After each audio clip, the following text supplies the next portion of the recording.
ಹುಲಿ ಮನೆತನದ ಗೌರವದ ಶಿಖರವನ್ನೇರಿ ಮೆರೆತಿರುವೆಯಲ್ಲ. ಒಂದಲ್ಲ ಒಂದು ದಿನ ನಿನ್ನ ತಲೆ ಮೇಲೆ ಕಾಲಿಟ್ಟು ನಿನಗೆ ಮೋಸದ ತಂತ್ರವನ್ನು ಹೂಡುವೆ ಮಗನೇ.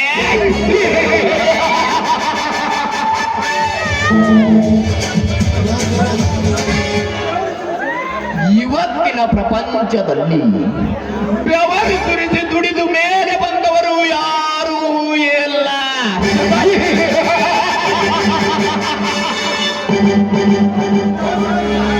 ಮೋಸದಿಂದ ವ್ಯವಹಾರ ಮಾಡಿ ಸದ್ಗುಣದಿಂದ ಬದುಕುವರ ಮೇಲೆ ಪ್ರಭಾವ ಬೀರಿ ಒಂದು ಶ್ರೀಮಂತ ಎನಿಸಿಕೊಂಡಿದ್ದೇನೆ. ನನ್ನ ಬೆಳವಣಿಗೆ ಕಂಡು ದಿಕ್ಕು ತಪ್ಪಿದಂತಾಗಿದೆ ಆ ವಿಷಕಂಠನಿಗೆ. ವಿಷಕಂಠ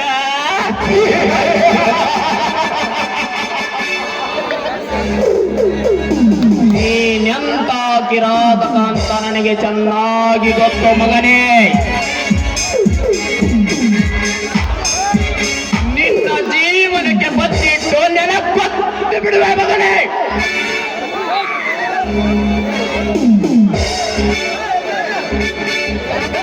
ಬರಬೇಕು ಇನ್ಸ್ಪೆಕ್ಟರ್ ಸಾಹೇಬರು, ಬರಬೇಕು. ನಮಸ್ಕಾರ ಯೋಗರಾಜನವರೇ. ತಿಂಗಳ ಕೊನೆಯ ವಾರ ಆದರೂ ನಿಮ್ಮಿಂದ ಬರಬೇಕಾದ ಮಾಮೂಲು ಇನ್ನೂ ಬರಲೇ ಇಲ್ಲ. ಅದನ್ನು ಕೊಡುವುದು ತಪ್ಪಿಸಿದರೆ ಹೇಗೆ ಇನ್ಸ್ಪೆಕ್ಟರ್? ನಾನೇ ನಿಮಗೆ ಮುದ್ದಾಮು ಭೇಟಿಯಾಗಬೇಕನ್ನುಕೊಂಡಿದ್ದೆ. ಅದರಲ್ಲೇ ನೀವೇ ಬಂದಿರಲ್ಲ, ಸದ್ಯ ತಂದು ಕೊಡುವೆ. ಯೋಗರಾಜ್, ಇನ್ನೊಂದು ಮಾತು, ನೀನು ನಡೆಸುತ್ತಿರುವ ಕಳ್ಳದಂಡೆ ನಮ್ಮ ಮೇಲಧಿಕಾರಿಗಳಿಗೆ ಗೊತ್ತಾಗಿದೆ. ಆದಷ್ಟು ನೀನು ಎಚ್ಚರದಿಂದ ಇರಬೇಕು. ಹೌದು ಇನ್ಸ್ಪೆಕ್ಟರ್, ಮೊನ್ನೆ ದಿನವೇ ನನಗೆ ಮೆಸೇಜ್ ಬಂದಿತ್ತು. ನನ್ನ ಗುಪ್ತ ವಿಷಯ ಅವರಿಗೆ ಹೇಗೆ ತಿಳಿದಿದೆ ಗೊತ್ತಿಲ್ಲ. ಆ ವಿಷಯ ನನಗೆ ಗೊತ್ತಾಗಲೇಬೇಕು. ನಿಮಗೆ ತಿಳುವಳಿಕಿದ್ದರೆ ಮೊದಲು ನಿಮ್ಮ ತಮ್ಮನಿಗೆ ಬುದ್ಧಿ ಹೇಳಿ. ಯಾಕೆಂದರೆ ಆ ರಾಜೇಶನ ಸಾಲವನ್ನು ಅವನೇ ತೀರಿಸಿದ್ದಾನೆ.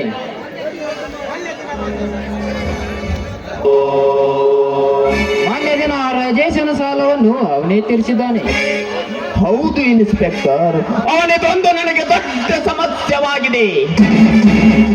ಈಗ ಅವನ ಬಗ್ಗೆ ವಿಚಾರ ಮಾಡೋದು ಬೇಡ. ಮೊದಲು ತೆಗೆದುಕೊಳ್ಳಿ ಈ ಬ್ಯಾಗನ್ನು, ಆ ನಂತರ ಅವನ ಬಗ್ಗೆ ವಿಚಾರ ಮಾಡಿದರಾಯ್ತು. ನಾ ಇನ್ನು ಬರವೇ ಯೋಗರಾಜ್.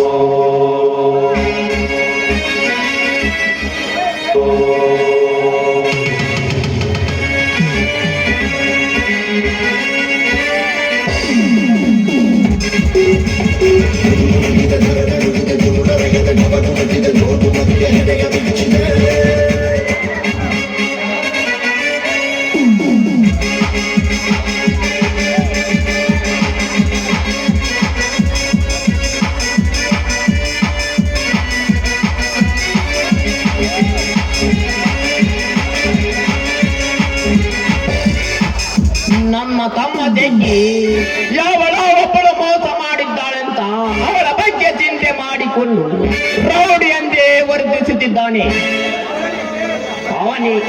ಬರಲಿ ಅವನಿಗೆ ಹಿಂದೆ ಬುದ್ಧಿ ಕಲಿಸುವೆ.